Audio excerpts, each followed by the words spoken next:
Bismillahirrahmanirrahim. Assalamualaikum warahmatullahi wabarakatuh. Happy weekend kepada semua rakan serta follower FB Soleha Mat Taha. Okey, selamat hari Ahad kepada anda semua.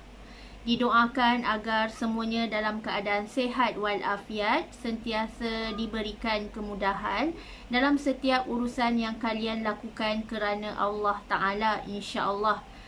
Okey, boleh tolong share dan boleh tolong kongsikan Soleha punya link FB Live pada hari ini supaya lebih ramai orang yang akan dapat manfaat daripada perkongsian ilmu yang berkat, insya-Allah. Okey, hari ini merupakan sharing ilmu tajuk yang ke-310, Alhamdulillah. Amalan mewah rezeki dunia akhirat. Kita kan selalu sebut murah rezeki kan. Apa kata lepas ni kita ubah amalan mewah rezeki dunia dan akhirat, insya-Allah. Akhirat yang kita nak pegang sangat-sangat. Okey, sebelum tu kita mulakan sharing ilmu kita pada hari ini dengan selawat dan juga doa seperti kebiasaan, insya-Allah. Allahumma salli ala Sayyidina Muhammad wa ala alihi Muhammad. Allahumma salli ala Sayyidina Muhammad wa ala alihi Muhammad. Allahumma salli ala Sayyidina Muhammad wa ala alihi Muhammad. Bismillahirrahmanirrahim. Allahumma aftah alaina hikmataka wa ansyur alaina min khazaini rahmatika ya arhamar rahimin. Rabbi syrah li sadri wa yassir li amri wahlul 'uqdatan min lisani yafqahu qawli. Amin ya Allah ya Mujib. Hai Ida, hai Kak Yana Aziz, hai Kak Siti Marziah, Kak Mas. Okey.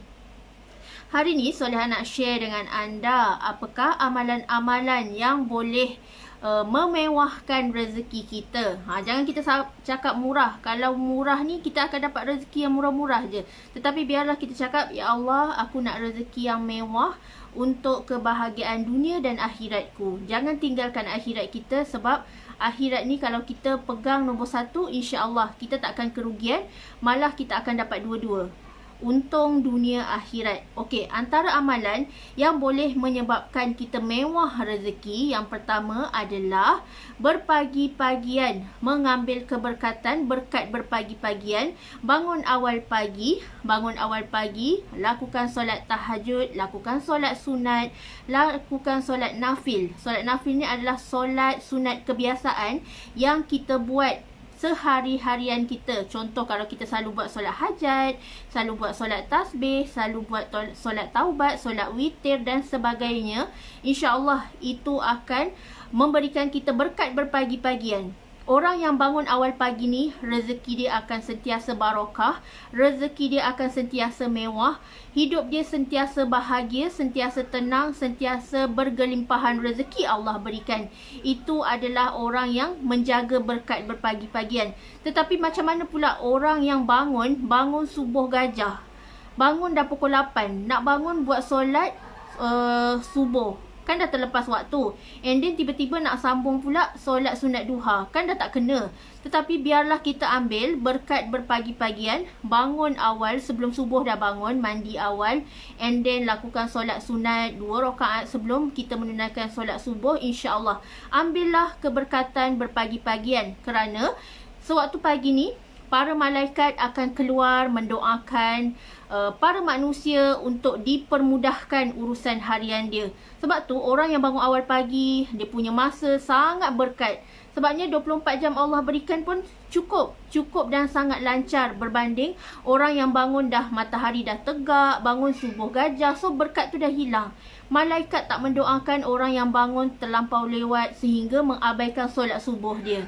Okey, tu yang pertama, jaga berkat berpagi-pagian. Okey, yang kedua, selalulah amalkan zikir. Zikir iaitu tasbih, takbir dan tahmid. tasbih tu adalah subhanallah. Baca subhanallah 33 kali. And then baca takbir. Takbir tu adalah Allahu Akbar. Baca Allahu Akbar 33 kali. And then last kali tahmid. Tahmid tu adalah Alhamdulillah.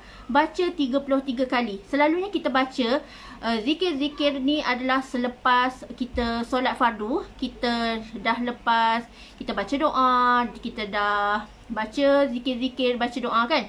And then sambung dengan zikir-zikir seperti tasbih, takbir dan tahmid. InsyaAllah akan memberikan kita rezeki yang mewah, rezeki yang berganda-ganda, rezeki yang barokah yang paling penting insya-Allah. Okey, tu yang kedua. Yang ketiga, apakah amalan lain yang boleh memewahkan rezeki kita, yang boleh memberkatkan rezeki kita hinggalah hari kiamat adalah selalu melakukan solat duha.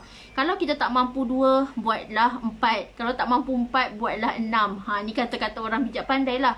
Kalau kita tak mampu buat banyak, tak apa, kita buatlah yang sedikit tetapi istiqomah. Kalau kita tak mampu nak buat 12 rakaat, kita buatlah 2 rakaat. Yang penting buat tiap-tiap hari, buat setiap pagi waktu duha. InsyaAllah berkat orang yang menunaikan solat sunat duha ni, InsyaAllah rezeki dia lancar, rezeki dia berkat. Dia adalah orang yang bersyukur. Sebab orang yang bersyukur ni, Allah akan sentiasa gandakan rezeki dia. Hidup dia sentiasa berkat. Rezeki yang dia dapat sehari-harian tu cukup untuk dia sekeluarga. Malah dia tak ada hutang, malah dia tak ada kesusahan hidup. Allah Maha mencukupkan dan Allah Maha memberkatkan rezeki sehari-harian dia, orang yang menjaga solat sunat duha. So lakukanlah walaupun hanya 2 rakaat, insya-Allah Allah tu melihat usaha kita. Ada juga kita untuk istiqamah. Istiqamah dalam ibadah kita, istiqamah dalam amalan sunat kita. InsyaAllah itulah tanda jiwa yang bersyukur, jiwa yang sentiasa meletakkan Allah nombor 1 dalam setiap urusan dia insya-Allah. Okey, tu yang ketiga. Yang keempat, amalan mewah rezeki dunia akhirat. Yang keempat adalah banyakkan selawat. Allahumma salli ala Sayyidina Muhammad wa ala alihi Muhammad.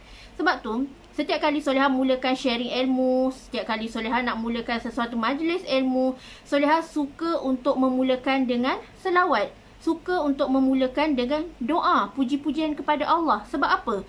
Dalam doa dan selawat tu ada keberkatan. Kita nak keberkatan, kita nak Nabi Muhammad kenal kita sebagai umatnya, selalulah lazimi selawat. Jangan kita sampai tak tahu nak menyebut selawat pun kita tak tahu. Selawat yang mana? Selawat yang pendek, selawat yang panjang.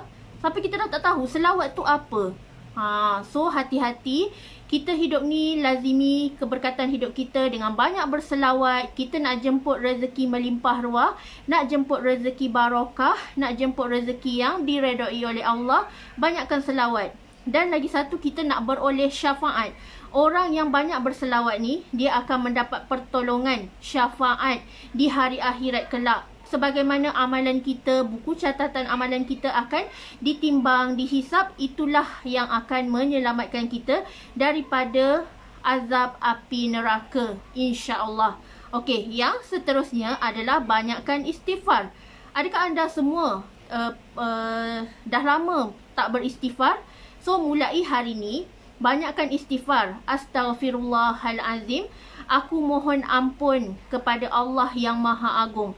So bila kita cakap banyak kali istighfar, kita lazimi istighfar, insya-Allah akan berguguran sedikit demi sedikit. Titik-titik hitam dekat hati kita ni akan sentiasa berguguran bila mana kita selalu istighfar. Jangan kita istighfar yang lalai, tetapi istighfarlah dengan penuh penghayatan. Kita tahu maksud dia, kita hayati maksud dia, kita hadam maksud dia.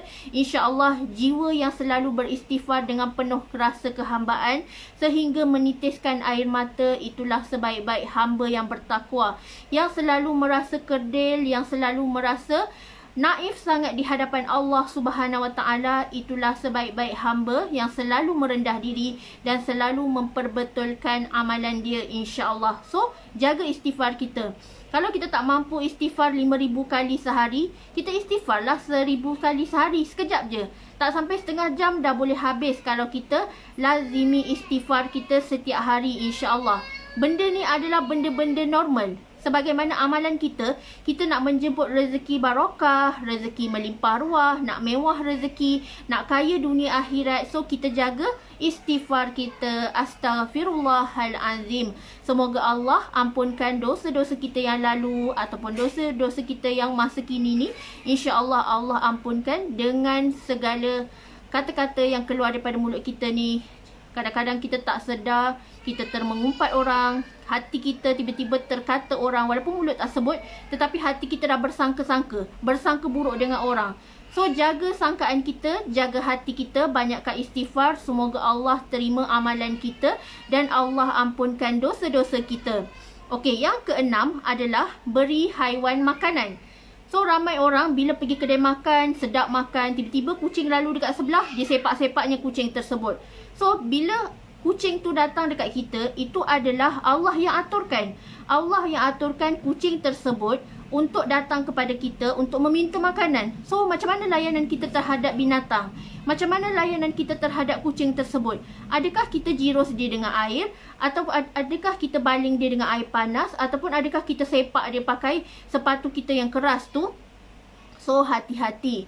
Kucing datang dekat kita sebenarnya Allah nak detikkan kita untuk kita bersedekah, berbuat baik kepada haiwan. Orang yang berbuat baik kepada haiwan, dekat hari akhirat kelak, semua amalan dia, semua pahala dia akan Allah timbang dan akan beroleh keberkatan dan kebaikan di hari akhirat kelak. So berbuat baik, beri haiwan makanan, beri kucing makanan, beri itik dan ayam makanan, insya-Allah. Sebab tu kalau anda perasan orang-orang tua, mak ayah kita yang dah uzur dekat kampung ni, dia kadang-kadang tak ada kerja, tapi dia suka bela. Dia suka bela haiwan-haiwan ternakan seperti itik, angsa, kambing, lembu. Sebab apa? Sebab Allah telah janjikan barang siapa yang bersedekah, berbuat baik kepada haiwan, suka beri makanan, layan dengan penuh kasih sayang dekat hari akhirat kelak, dia adalah insan yang sentiasa disayangi Allah, insan yang sentiasa diredai Allah dan dipermudahkan perjalanannya nak masuk ke syurga, insya-Allah. Dan yang ketujuh, amalan mewah rezeki yang ketujuh adalah banyakkan sedekah. Orang yang banyak bersedekah ni, orangnya adalah sentiasa dalam pemeliharaan Allah Subhanahu Wa Taala. The more you give, the more you get. Makin banyak kita sedekah, makin banyak Allah bagi balik dekat kita. Sebabnya, apa yang kita sedekah tu adalah hak milik kekal kita. Tetapi apa yang belum kita sedekahkan tu, belum tentu jadi milik kita. Boleh tentu dia akan jadi milik orang lain dan itu tak menjamin bahawa itu adalah hak milik kekal kita. Tetapi janji Allah, barang siapa yang bersedekah, pahala daripada sedekah itulah yang akan dibawa untuk bekalan hari akhirat. Saham akhirat dia serta tiket untuk dia masuk ke syurga. So, tangan yang memberi ni lebih baik daripada tangan yang menerima. Banyak-banyakkan memberi, banyak-banyakkan sedekah, banyak-banyakkan membantu golongan yang memerlukan. InsyaAllah kita akan kaya, berjaya dunia akhirat. Jangan berkira-kira nak sedekah. Sedekah sahaja. Walaupun kita ada RM RM1 ke, RM RM2 ke, hulurkan sahaja. Allah tu maha melihat. Kita memberi, kita akan dapat balik, insya-Allah. Takkan menjadi orang yang miskin. Kepada sesiapa yang banyak bersedekah, takkan miskin dia selama-lamanya, insya-Allah. Okey, yang ke-8, amalan mewah rezeki dunia akhirat adalah jaga solat awal waktu. Kalau kita nak berjaya, jaga solat kita. Sebab dalam solat ada kejayaan. Kalau kita dahulukan solat, Allah akan dahulukan rezeki buat kita. Allah akan percepatkan kejayaan buat kita. Sebab tu orang yang jaga solat, cuba tengok muka dia sangat berseri-seri, cantik, bercahaya. Sebab Allah berikan dia keberkatan. Allah berikan dia rahmat. Allah berikan dia kasih sayang. Sebab tu orang yang banyak menjaga solat dia, yang selalu kalau pergi jalan-jalan pun dia akan dulukan solat dia, insya-Allah. Inilah orang yang akan dipermudahkan semua urusan dia. Allahu ya bari, Allahu ya basit akan mengatur, akan mentadbir segala urusan harian dia dengan sangat lancar. Sebab tu jangan pelik kenapa bila kita mula jaga solat awal waktu, rezeki kita sentiasa mencurah-curah. Rezeki kita sentiasa Allah permudahkan. Sentiasa Allah hadirkan customer yang sangat mudah berurusan dengan kita. Subhanallah. So itu adalah bila kita menjaga solat awal waktu dan solat tepat waktu. InsyaAllah orang yang solat awal waktu ni, masa dia sentiasa berkat. Dia dapat manage masa dia dengan sempurna. Dia adalah orang yang berdisiplin dan dia akan perform dalam kehidupan dia, berjaya dunia akhirat. Okey, yang ke-9, amalan mewah rezeki dunia akhirat adalah senyum dan sabar. Kalau kita ada masalah, adakah kita patut untuk bermasam muka? Adakah patut kita marah-marah? Tetapi seperti dalam surah Al-Baqarah, Allah telah menyeru kita, fasta'inu bisabri wassalah. Kalau kita ada masalah, sabar dan solatlah. And then insya-Allah Allah akan keluarkan kita daripada belenggu kesusahan hidup. Allah sedang menguji kita. Allah nak test kita. Adakah kita ni orang yang sabar? Adakah kita ni orang yang sentiasa meletakkan dan bersandar kepada Allah nombor satu? Ataupun kita terus down, sedih, meratapi dengan ujian yang sangat menyakitkan ni? Orang yang sentiasa meletakkan Allah nombor satu, dia akan reda, dia akan belajar untuk berlapang dada, dia akan cuba untuk tersenyum walaupun perit. Itulah orang dan sebaik-baik hamba yang bertakwa. Dan yang terakhir, amalan yang ke-10 untuk amalan mewah rezeki kita dunia akhirat adalah rajin puasa sunat.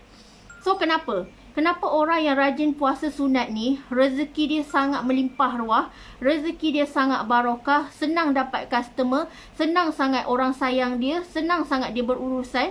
Sebabnya orang yang sanggup untuk berlapar, menahan hawa nafsu dan banyakkan solat puasa sunat ni, insya-Allah inilah golongan yang akan diangkat oleh Allah di hari akhirat kelak dan akan beroleh ganjaran syurganya. So kalau kita nak masuk syurga, banyakkan buat amal kebaikan, jaga puasa kita, banyakkan puasa sunat. Sebab bila kita puasa sunat ni, kita akan dapat mengawal hawa nafsu kita, kita akan dapat banyak mengajar diri kita untuk bersabar, banyak mengajar diri kita untuk bersyukur dengan rezeki Allah, bersyukur dengan segala nikmat Allah dengan cara kita berkongsi rezeki. Waktu kita buat puasa sunat tu, banyakkan bersedekah, banyakkan sharing ilmu. Itu pun salah satu amalan untuk menjemput rezeki mewah melimpah ruah dunia akhirat.